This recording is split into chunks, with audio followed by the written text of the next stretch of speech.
Indian ധവള വിപ്ലവത്തിൻ്റെ പിതാവ് doctor Varghese Kurian ഓർമ്മയായിട്ട് ഇന്ന് 12 കൊല്ലം തികയുന്നു. മനുഷ്യസ്നേഹത്തിലൂന്നിയ ദർശനങ്ങളായിരുന്നു ഡോക്ടർ കുര്യൻ്റെ ജീവിതത്തെയും പ്രവർത്തനങ്ങളെയും മാറ്റിമറിച്ചത്.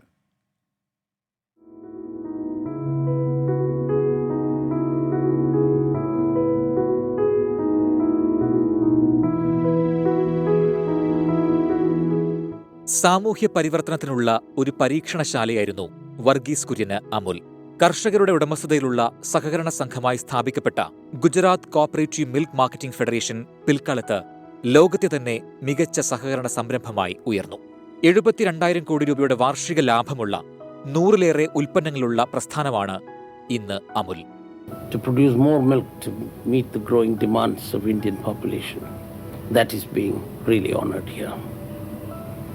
And I am sure that this recognition സ്വപ്നങ്ങളാണ് എപ്പോഴും വർഗീസ് കുര്യനെ നയിച്ചത്.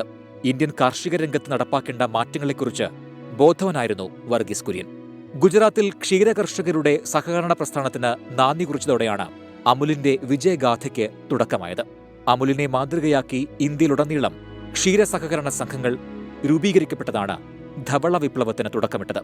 1965 വർഗീസ് കുര്യൻ ദേശീയ ക്ഷീരവികസന ബോർഡിന്റെ ആദ്യ ചെയർമാനായി. 11 ലക്ഷം സ്ത്രീകളടക്കം 36 ലക്ഷം ക്ഷീരകർഷകരാണ് ഇന്ന് ഗുജറാത്ത് കോഓപ്പറേറ്റീവ് മിൽക്ക് മാർക്കറ്റിംഗ് ഫെഡറേഷനിലുള്ളത്. വർഗീസ് കുര്യൻ എന്ന മലയാളിയുടെ ദീർഘദർശനം യഥാർത്ഥത്തിൽ ധവള വിപ്ലവത്തിന് മാത്രമല്ല ഇന്ധനമായത്.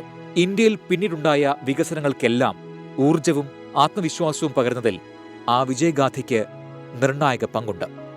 Research desk 24.